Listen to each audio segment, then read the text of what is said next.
Good afternoon, everyone. My name is Shamela Cromartie. I am the current chair of REMCo. REMCo is the Roundtable for Ethnic Minority Concerns, and we are a section of the North Carolina Library Association. Today, we would like to welcome you to a series of programs that we are calling the Culture Conversations with REMCo. In these conversations, we're going to discuss relevant issues to our work and to the communities that we serve. Today's program is called Race in the Professional Workplace with Dr. Adia Harvey Wingfield. And we're going to have our Vice Chair, Jewel Davis, tell us a little bit about Dr. Wingfield and her research before we start. Hi, everyone. Dr. Wingfield joined Washington University as a professor of sociology in the fall of 2015. He was on the sociology faculty of Georgia State University from 2006 through 2015. Dr. Wingfield specializes in research that examines the ways intersections of race, gender, and class affect social processes at work. In particular, she's an expert on the workplace experiences of minority workers in predominantly white professional settings, and specifically on Black male professionals in occupations where they are in the minority. She is the author of several books, most recently the award-winning No More Invisible Man, Race and Gender in Men's Work. Dr. Wingfield's presentation begins in the middle of her talking about sociological research done by Ellis Coase, who is the author of The Rage of a Privileged Class, on Black professionals in the 1990s, which focused on the frustrations Black professionals were still having even after being deemed successful. Encountered processes of discrimination where there were perceptions that they were still not completely qualified for their jobs, or that they faced difficulty accessing mentoring relationships with colleagues, or that they were perceived to be affirmative action hires who didn't necessarily earn the positions but had been given the positions due to unfair processes. They also noted that they often experienced wage inequality and were paid less than their white colleagues in many cases. And what this led to was a really pronounced feeling of frustration and anger, that for many of these Black professionals, they described themselves as people who had followed the rules and played by all of the so-called rules of the game, but still found themselves in a relatively disadvantaged position despite working hard, despite going to school, despite getting the white-collar professions, despite moving into the upwardly mobile neighborhoods and areas of their cities. And he argued that this produced a real sense of rage and frustration for these Black professionals because of the ways in which they still were able to identify, despite hard work and despite effort, ways that race still had a marked impact on their lives that left them in a disadvantaged position relative to their predominantly white coworkers. As I mentioned, I think that this book really opened the doors for a lot of attention to and research on this particular group and changed the focus away from the exclusive attention to Black workers in urban environments or in urban poor environments, and to thinking more about how racial issues manifested themselves differently along class lines. So some of the research that came out of that tended to follow in Coase's original formulation and make arguments about the ways in which issues related to discrimination and marginalization and challenges with access to mentoring, ways in which Black workers were channeled into jobs that tended to focus on race, jobs related to community affairs or urban affairs or diversity positions and things like that. Those types of studies tended to abound during this time period in the early 90s and are useful and important because they draw attention to the ways in which race presented itself as an issue, not just for Black people in working class or working poor jobs, but also for those in the middle class who often were assumed by virtue of their class position to have gotten past these types of racial issues. This was around, as I mentioned, in the early to mid 90s. But there have still been some developments and changes past then in a lot of the literature that I think reflect some important trends and trajectories that take place in labor markets today.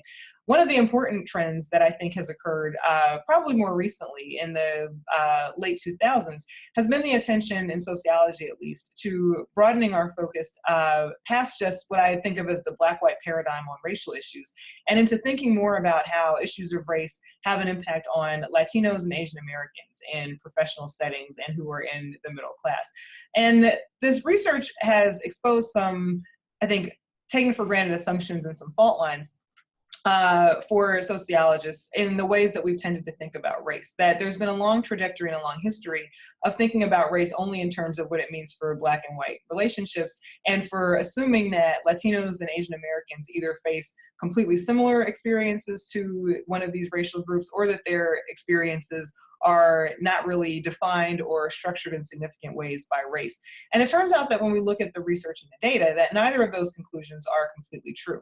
That it's not accurate to say that we can understand the challenges and experiences facing Latinos and Asian Americans by focusing exclusively or only on what's happening to Blacks and whites. And at the same time, it's also not accurate to say that we can understand the challenges facing Latinos and Asian Americans by assuming that race no longer or doesn't have a significant or notable impact on their life experiences either, particularly when it comes to issues related to work. Some of my colleagues, for example, Rosalind Chow, who's a sociologist at Georgia State University, where I used to work, and my co-author and colleague, Joe Fagan, have done some important early work in this topic and made arguments that for Asian Americans, based on their research and their data, one of the things that they find is that when it comes to access to jobs and participation in professional settings, we often have some assumptions about Asian American success due in no small part to the idea of the model minority stereotype. And when we talk about this model minority stereotype, as I mentioned in one of my Atlantic pieces, it's often this perception that for Asian Americans, they don't face the same or even similar types of race-related challenges, that they've been able to work very hard and succeed and integrate into professional occupations, and that things basically are great and that they serve as a model or an example for other racial groups to follow in terms of the ability that hard work and education has in order to alleviate or erase racial differences. But again, what we've learned from the research is that that's not really an accurate representation of the challenges that Asian Americans face. Fagan and Chow's work, or Chow and Fagan's work, for example, and the work of other colleagues such as Dina Okamoto and Cliff Chang, shows that for Asian Americans, they often are likely to have higher rates of education among some subgroups than whites are. But this higher rate of education often does not necessarily translate into higher rates of return on that education. So in other words, we can point to certain groups of Asian Americans that are very highly educated, particularly Asian Americans who tend to live in coastal regions. And we can point to higher salaries that they may have relative to whites on average. But even those higher salaries and those higher levels of education show that comparable to their white peers who are also similarly educated, white peers are still likely to earn more than Asian Americans who are similarly educated and qualified. And this is for controlling for other factors such as experience, level of education, and so forth. So while Asian Americans may be in this position of having higher rates of education than other racial minority groups, and in some cases relative to whites even, that doesn't necessarily put them in a position where they're earning as much for their education as they should. The other problem with the model minority representation is that it allows us to really obscure some of the ways in which this broad racialized umbrella this broad racial term that we use to refer to Asian Americans obscures some of the challenges that are present for groups that racially identify as Asian Americans, but ethnically may be in groups that are still underserved or disadvantaged. So when we talk about this model minority stereotype, often it's used to point to the successes that Korean Americans, Japanese Americans, and Chinese Americans have had often in white-collar professional positions, and to say that their successes point to the ways in which hard work trumps racial issues of discrimination in labor markets and other settings. But what this type of imagery and framing obscures are the ways in which other groups that are Asian American but hail from other ethnic backgrounds, such as Hmong, Laotian, Cambodian, or Vietnamese Americans living in the United States, don't necessarily show those same rates of high levels of education or economic stability. That in many portions of the country, members of these groups are likely to be less educated or likely to have less economic stability than other members of Asian groups and of their white counterparts. But if we're only focusing on the success stories that are at the sort of outer levels of the margins, then we miss the ways racial barriers and hierarchies still serve to disadvantage members of Asian American groups. And that actually becomes very pronounced and very clear. And again, some of the research that looks at the challenges that Asian Americans face in professional settings, Asian Americans of all groups. My colleagues, Cliff Chang and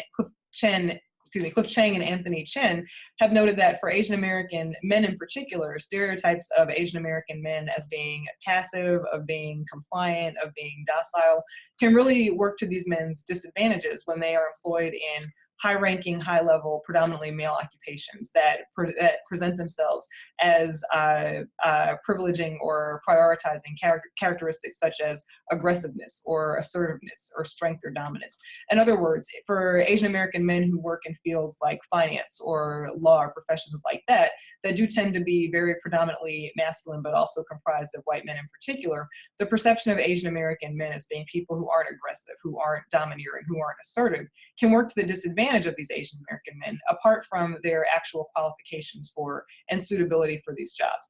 Employers and supervisors may be more likely to rely on these stereotype representations of Asian American men than they may be likely to rely on their actual real qualifications and their suitability for these types of jobs. But these are issues that, again, go unnoticed if we only present and utilize the perception that Asian Americans simply have worked hard and have fully integrated into the American occupational mainstream.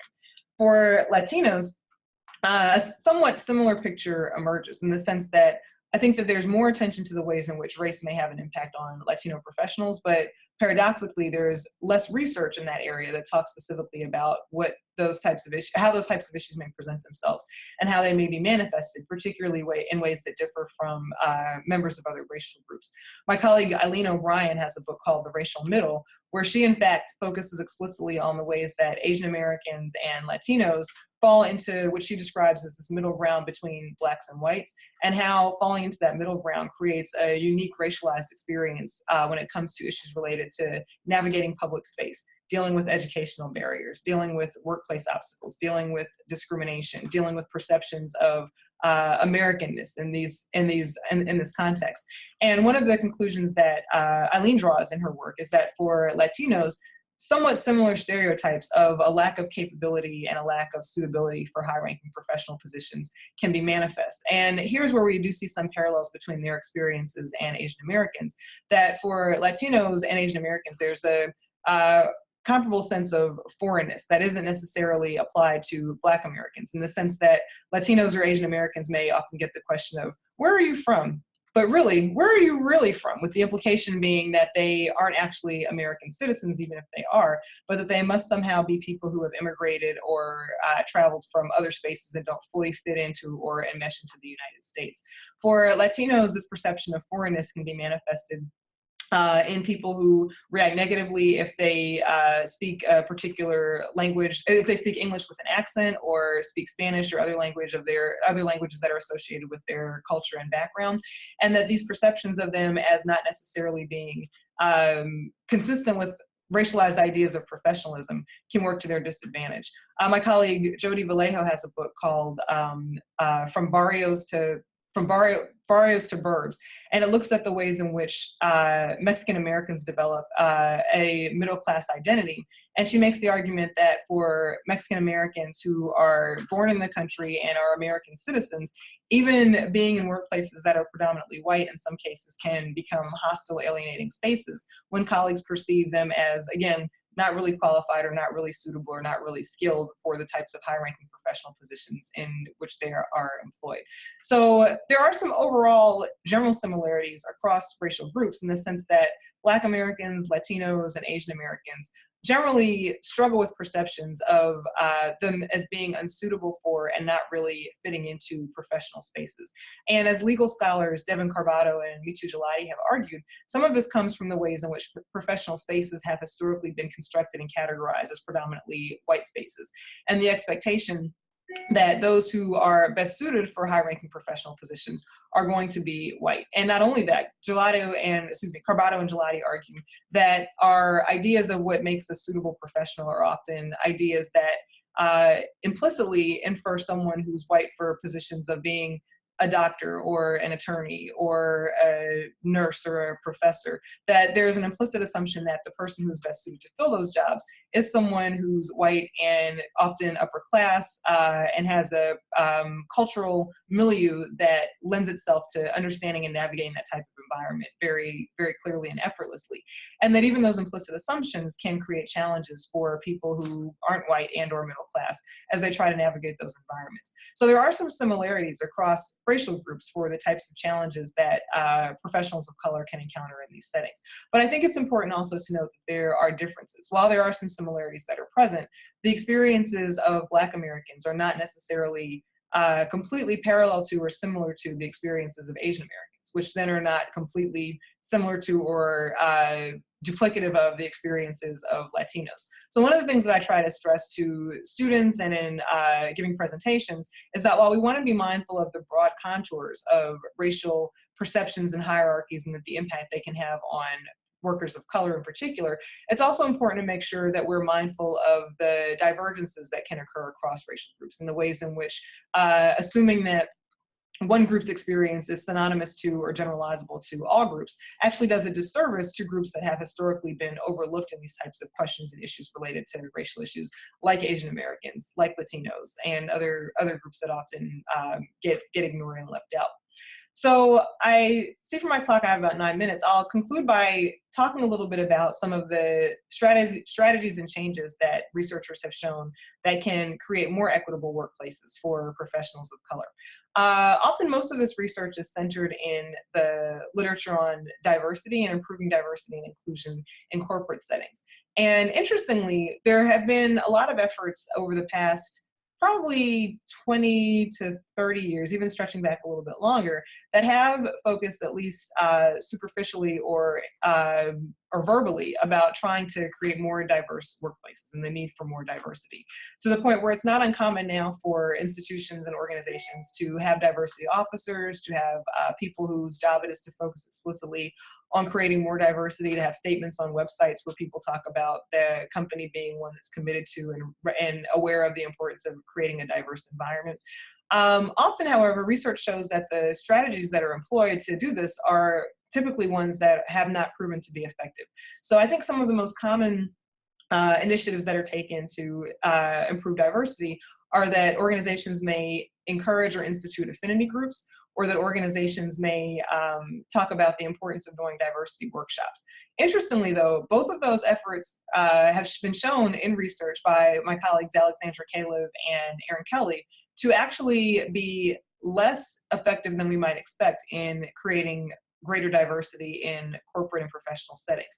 And the reasons for this are that for diversity workshops in particular, what they tend to do is ostensibly give a space to talk about issues related to race, but they often have the unintended consequence of producing more backlash, resistance, and unwillingness to participate in or to really feel comfortable with diversity-related initiatives. And probably even more unexpectedly, some of my own research on the emotional challenges that Black professionals encounter in these types of spaces show that diversity settings can even be unwelcome and inhospitable environments for professionals of color, for Black professionals specifically, and that they often experience these spaces as being places where white colleagues can talk about the perceptions and stereotypes and negative ideas that they have about people of color, but that there's not a commensurate expectation for Black professionals to be able to speak openly and honestly and truthfully about their own experiences in these types of workplaces, that they're expected to keep silent and not share the truth of their experiences as workers of color in these types of settings. So while many places utilize diversity initiatives, the paradox and the irony of that is that research shows that those types of initiatives aren't as successful as we might want to hope and believe. The same study that I'm referring to does actually show that one of the most effective measures in creating more diverse environments is actually to put management teams in charge of this, but to make it clear that management teams are responsible in ways that connect to their paychecks and their survivability at the company. In other words, when managers are aware that they will be evaluated and that they will be held liable for the company's ability to create more diverse environments, that actually has more of a pronounced effect on creating more diversity in work settings than simply training people to be mindful of other cultures and other groups. To put it even more simply, when people know that their jobs are on the line, if they don't produce a more diverse environment, that actually offers the push that they need to really put into place the sorts of strategies and initiatives that serve to create the outcomes that they want to achieve. So it's an important point to mention, I think, because there can often be frustration and concern and uncertainty about how we go about creating more diverse environments and more diverse workplaces, particularly professional workplaces, in contemporary professional settings. But the literature is out there that does point to some solutions. This is not an impossible task. Some organizations have done this better than others. Some professions have done this better than others. But for groups and companies that are interested in creating more diversity, there are pathways that are out there for making this happen. And this isn't to suggest that simply putting a manager in charge of this is a panacea that magically creates the outcome that we necessarily want to see happen. There are other structural processes that are in place also that can make workplaces harder to diversify and can make it harder to recruit and retain workers of color. In many cases, professional occupations rely on social networks and personal connections, so that the adage that it's not what you know, it's who you know becomes very manifest when it comes to professional jobs. And this is true for some non-professional jobs as well. But for professional occupations, personal connections and having someone that you know within the company or having a particular connection to a certain job or a certain occupation can become really critical and integral to access to, or initial access to these types of occupations. I know researchers have shown that this is true for Silicon Valley in particular, that in many cases, opening jobs in Silicon Valley in the tech industries get filled because someone is friends or roommates or in a fraternity or sorority with someone else who went to Stanford, and that opens up doors that may not necessarily be available to people who don't share that educational background. It's not hard to imagine how that can serve to replicate racial hierarchies, even without that being the overt intention. That if people are relying on people they know, given that we know that networks are largely racially segregated, neighborhoods are largely racially segregated, it's not difficult to imagine how relying strictly or primarily on social networks can serve to reproduce racial barriers in access to professional employment. So I don't want to give the impression that simply hiring a manager is going to solve all these other challenges and all these other issues. Other processes can still be in place in institutions that can make it harder to initially recruit workers of color, and that the issue of retention is also critical. That the concern is not simply bringing workers of color into an environment, but making sure that the environment itself is hospitable, is welcoming, and is inclusive for workers of color once they get into the workspace. But again, I want to just conclude by saying that I do think that research does show us some blueprints for how to create the types of changes that we wish to see.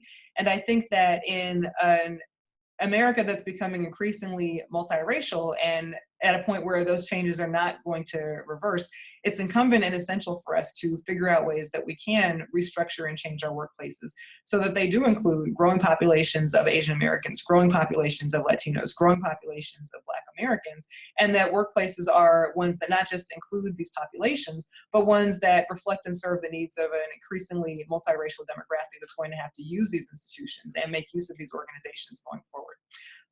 So I'll stop there, and I'm happy to take any questions or thoughts or comments. Thank you all.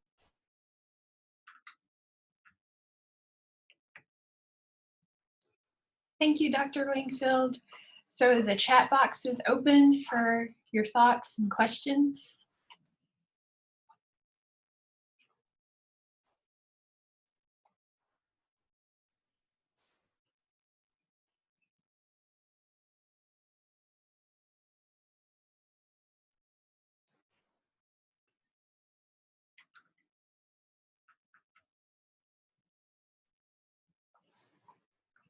Okay, well, I'll ask a question. Okay. Do you have any strategies or ideas on ways to retain diverse professionals once they get to a place that may be majority white and not as comforting as one would hope it to be? I think some of that depends on the particulars of the place that we're talking about. I think that research has shown that different strategies can work differently depending on what type of environment or setting that we mean. So for example, in higher educational institutions, there has been some research that talks about the importance of retention in those settings. And it's incumbent to think about what the problems are and the issues are that make make professors of color want to leave. Often some of the challenges that they face are that they become overtaxed when it comes to service responsibilities, and that there are much greater expectations of service for them because they are in the numerical minority, that they may encounter departments where the research interests that they have, and particularly if those research interests focus on issues related to race and inequality, may not be taken as seriously or may be seen as tangential or peripheral to departmental missions. In some cases, workers of color, professors of color in particular, find that institutions don't genuinely seem interested in retaining them, particularly if they receive outside offers or opportunities to go to other institutions and other universities. So in that particular setting, I think that some of the useful strategies can be that organizations, universities in particular, need to be mindful of the additional service tasks that are often expected of and assigned to faculty of color, but they also need to make sure that if they're bringing in faculty of color, then there are the institutional tools and supports that are there to help them flourish and do the sort of work that they best want to do. In other words, if you are in a department and you hire somebody with a particular focus on an area that pertains to racial issues and groups, then it's important to understand and take into context sorry, I saw a question come up that I can answer as soon as I finish this one. But it's important to take into context how that research is going to be viewed and the avenues that are available for that person to publish that research and so forth in that particular area in ways that may differ from what other members of the department are doing. But that's for university settings. So I've also found in my own work that for workers of color in predominantly white male-dominated environments, when I look at men and how they navigate those types of environments, then some of the challenges that are there for them may look a little bit different because it is a different type of institutional setting than the university. For Black men working in white male-dominated occupations, I found that mentoring actually was really critical to them, and that many men found that they were more easily able to identify with, or they felt they were more easily able to identify with white male mentors than their women colleagues. But they also felt as though structural barriers made it more difficult for them to advance in the professions in the ways that they would like, in the sense that they didn't feel plugged into or tied into the same sorts of social networks that facilitated building a book of business if they were an attorney, or drawing connections to other people in the medical industry if they were doctors. So I think that it's important for those of us thinking about how to diversify and make workplaces inclusive to think about the specific and particular challenges that apply to workers of color in that field, right? So for you all as librarians, the challenges facing workers of color may look different than the challenges facing attorneys or facing professors. I think it's important to identify from librarians of color what their specifics and the particulars of those challenges are and what they look like. And from that, I think it becomes easier to identify targeted interventions that can serve to keep librarians of color in certain places and to improve diversity in the field. In the same way that I mentioned that it's not as useful to look at one racial group and assume that the challenges that racial group is facing apply across all groups, I think similarly, it's not so useful to look at one occupation or one organization and assume that if this is what's a challenge for professors of color, then this will work across the board for doctors of color, lawyers of color, librarians of color, because the research has shown that that's not necessarily true. So I think it's important to be mindful of and take heed of what the particular challenges are in this field, how they may be shaped by things that are specific to working as a librarian, and then to identify drivers and initiatives and changes that can take place to make the field more welcoming and inclusive for other librarians of color. I guess everybody can see the question that popped. Okay, so are there differences in how minority professionals are treated in the South versus other parts of the country? That's an interesting question. And it's a little difficult to answer only because I haven't framed any research questions or seen any research that asked that question in that particular way. So most of the research that I've done in the past has focused on Black professionals, with a number of interviews being done in and around the Atlanta area, but not exclusively in the Atlanta area. And I do find that a lot of my respondents have talked about how that probably shapes my responses to some degree, and that Atlanta is an area that's known for having a high population of professionals of color and Black professionals specifically, and that there's a long history of there being a Black professional class in that particular city. So for many Black professionals in a city like Atlanta, their experiences may be only somewhat reflective of Black professionals across across the board, because there just is a bit more familiarity with an expectation of Black professionals in a city like that than there might be in, say, Iowa or Nebraska, or a place that has a very low population of Black professionals. So with that said, while I haven't ever asked that question specifically, I think that the research does show that there may be some geographical variation in some of the extreme responses that respondents may have about their experiences as professionals of color. I would say that I think, based on the literature, that across the board, there probably are more similarities than differences across regions. I do think that being in an area in the South, for example, that might be a place like Atlanta that's relatively unique, might be different from being in the South in a place like, say, Birmingham, Alabama, or Jackson, Mississippi, where it's still in the South, but it doesn't necessarily have the same type of long history of a Black professional population as a place like Atlanta does. I'm not sure whether I'd say that across the entire South, experiences of minority professionals are largely or qualitatively different than experiences of professionals of color across the Northeast or the Midwest or the West Coast. I think that would be an empirical question and something that we would have to answer through directed research.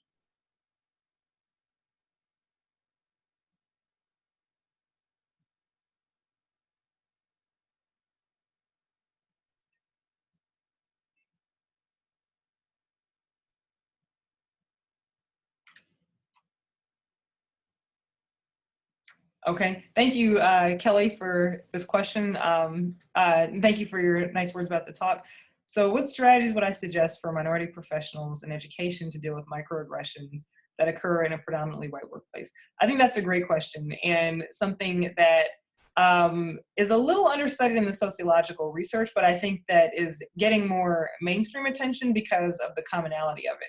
I think that for professionals of color, probably in virtually every organizational setting and probably across pretty much all racial groups, these issues of microaggressions are commonplace. I think they're widely experienced, and I think they're pretty universal. And again, I cannot say that I'm basing that on empirical data because we haven't, there are not sociological studies that I know of that have actually sought to chart this, but based anecdotally on the experiences of people that I know and of my own research where people have shared a lot of experiences about this, I think these issues of microaggressions are, virtually ubiquitous across professional environments for workers of color.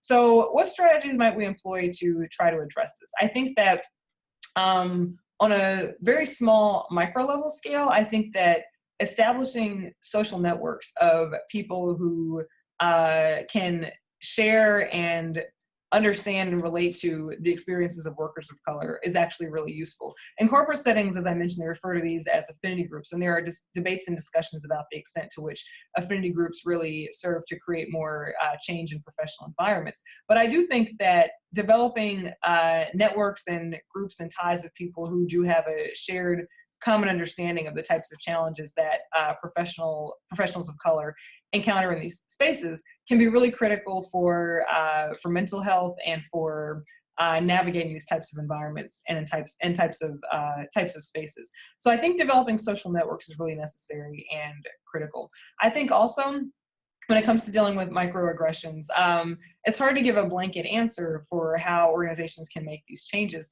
But I do think that for organizations that do have someone in place who is a diversity officer or do have a diversity worker, someone who's tasked with that, I think that it's important to work as collaboratively and closely with a person in that role as possible to see what tools and skills they can bring to bear in trying to create organizational change to help to minimize those types of microaggressions.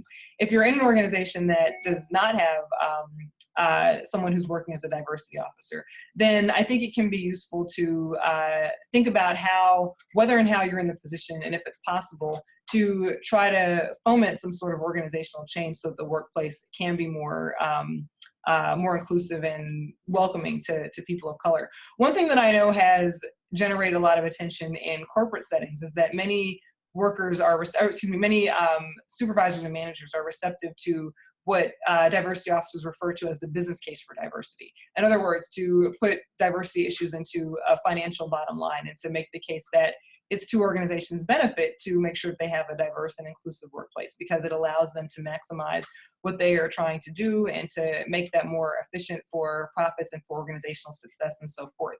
So if you're in an organization that doesn't have someone explicitly identified as the diversity worker, it might be useful to raise these types of questions with someone in a management or supervisory position about how best to create, or what strategies could be taken to create a more inclusive workplace, because that actually is better for business and for the organization to make sure that all workers are feeling more included and welcome in the workplace.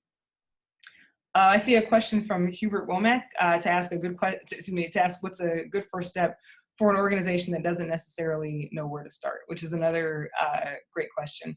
I think, and this is kind of similar to my answer to the previous question, for an organization that doesn't necessarily know where to start, I'm assuming this might be an organization that, again, doesn't necessarily have someone in the explicit role of being a diversity officer whose job it is to attend to these sorts of issues.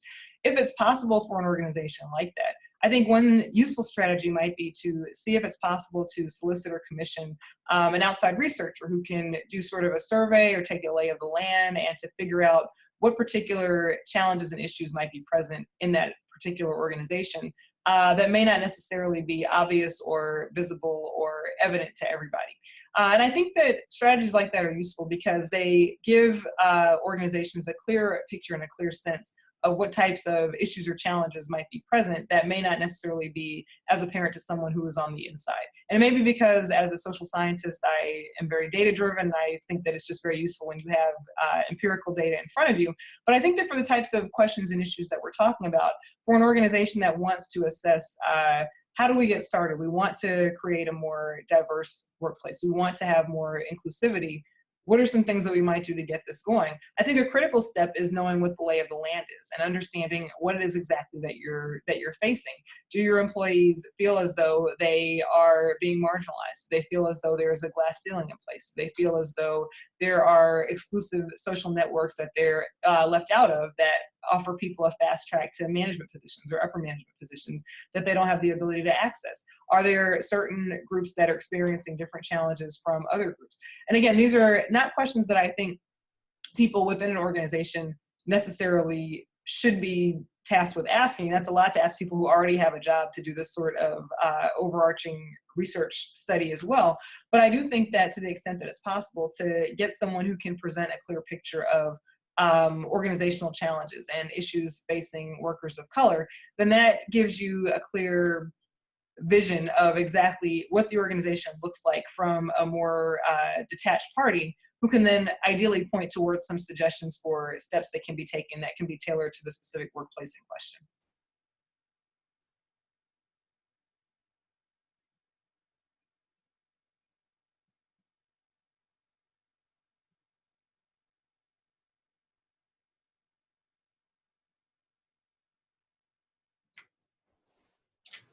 Well, I'll ask another question. So do you have any examples of successful models for industries addressing bias in the hiring process within their search committees or the groups who are hiring for and looking for diverse professionals? So you mean successful examples of how they skirted or curtailed bias? Yes. In that setting? Most of the examples that I know of that, again, come from the university setting, that in university contexts, the way that hiring often works is that faculty departments come together, they review a list of applications, a short list comes out of that list of applications, and then that gets whittled down even further to a few candidates who come out for a campus visit. And then those Sure, Kelly McBride, I just saw your question. I'll be happy to address that in just a moment. A few campus visitors are flown out, and they are the top considerations for a position, and then one is selected from the top candidates. One of the things that often happened in academic settings, though, was that in many cases, workers of color were either being excluded from shortlists entirely, or they would make the long shortlist, but then not the short list of people who were actually flown out for campus visits. So in university settings, there have been a number of strategies that different places have taken to try to address that. Some include having someone on a diversity, someone from a diversity office actually be present at committee meetings to be mindful of ways in which some of the things that you're talking about, Joel, implicit biases or assumptions that a person might have about a candidate based on some things that are in their theater or their resume, might lead them to be turned aside when they are not necessarily a less qualified or suitable candidate than anyone else. Other initiatives that I know some universities have taken have included more top-down strategies where deans have made it explicitly clear that if they're going to receive a short list of potential candidates, then a certain number of candidates on that list that organizations should be mindful to make sure that that list includes some candidates of color. I think that's less common now since there have been later challenges to that particular type of affirmative action from Supreme Court cases. But I think that that has been a strategy that I know that some universities have used, that organizations have mentioned, or that administrators have mentioned that they want to see lists that are diverse and inclusive. So I think that when it comes to these early stages of bias, it's critical to identify the areas where bias may most likely be manifested, right? When we're getting to this point where it's a tipping point of looking generally at applications versus moving forward to the next stage, and moving forward to the stages where workers of color are most likely to be winnowed out. I think that when there's institutional and organizational support for creating a more diverse work environment, then organizations can target strategies that fit the particular culture of that organization to make sure that workers of color aren't being winnowed out at those critical points. So from a university standpoint, it can make sense to have an administrator emphasize the importance of having a diverse shortlist when they are the person who's going to review that. Or it can make sense from a university standpoint to have a representative from the diversity committee sit on a hiring committee and just be mindful of ways in which conversations may reveal implicit biases that can be disadvantageous to workers of color. That may not necessarily work so well in other settings, which again is part of why I think it's important to consider the particulars and the culture and the intricacies of the profession that we're talking about, to think about how the hiring process occurs and where we might be most likely to see workers of color being pushed out of the process.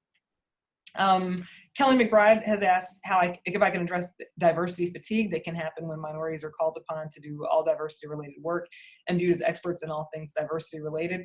I think that definitely is a real issue. Diversity fatigue is real and it happens, and it's fatiguing, for lack of a better word. But I think that I'm not necessarily sure I have empirical data to back this up. This might just be my perception based on the research. But I think that one of the most effective ways to challenge diversity fatigue is to make sure that an organization is diverse enough that no one or two or three people of color experience diversity fatigue. I had a colleague who used to say to me that if organizations really want, or that if academic departments really wanted to make sure that they wouldn't put their workers of color, their faculty of color in a position where they found themselves doing all the diversity related service and chairing all of the committees for students of color and advising all the students of color, they would just make sure that at least a third to half of their departments were people of color, because then there's enough of a distribution for the work to go around and nobody gets burned out, and people have much more of an even spread of this type of labor than it all falling on the shoulders of one, two, or three people. So I think that diversity fatigue, as I said, is something that really occurs and exists and has consequences, probably many of you know. I think that organizations can do a better job tamping down and minimizing diversity fatigue by impeding the conditions that lead to diversity fatigue in the first place. If you don't have an environment where there is one person of color doing all the diversity related work, that one person of color can't experience diversity fatigue because it becomes spread and much more universal and much more widely assumed. And the responsibilities become much more equally shared so that it doesn't become one person's job or two people's jobs or three people's jobs. So for organizations that I think really care about diversity, there's a relatively easy solution to addressing this issue, which involves simply having the diversity that you say that you want so that it doesn't become fatiguing for the workers of color who become tasked with it.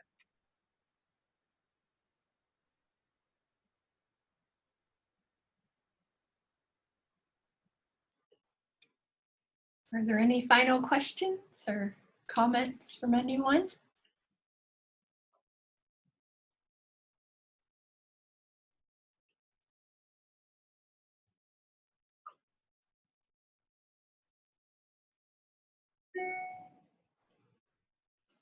Okay. Oh.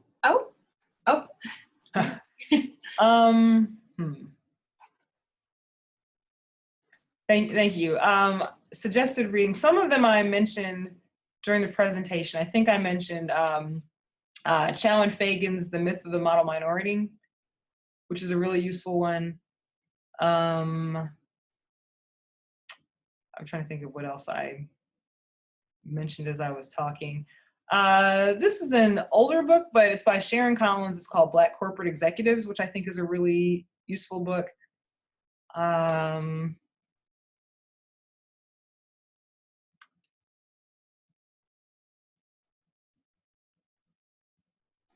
I mentioned the From Barrios to Burbs book by Jody Vallejo. Vallejo is Vallejo. That's another good one. I'd also suggest my colleague Eduardo Bonilla Silva's book, Racism Without Racists. Bonilla Silva is BONILLA-SILVA.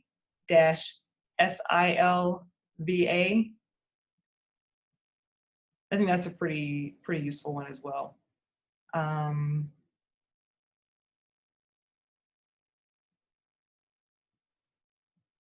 And I think the last one I suggest is, I think I mentioned this during the presentation also. This is a book by actually two law professors, Devin Carbado, C-A-R-B-A-D-O, and Mitu Gulati, G-U-L-A-T-I. And I think the title of their book is Acting White. And it's, like I said, from a law professor standpoint, but it really addresses the cultural expectations attached to professional workers and how those can be problematic for workers of color.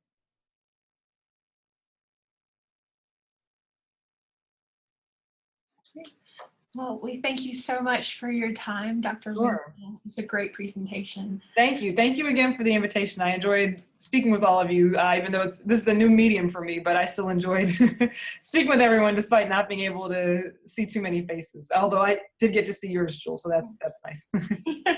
Great. Well, thank you everyone for participating. We will be sending out a survey. If you have any ideas for other issues or speakers that you'd like to have, we'll make sure to have that as a survey question. And thank you for your time. And I hope that you enjoyed it and learned a few things. So thank you.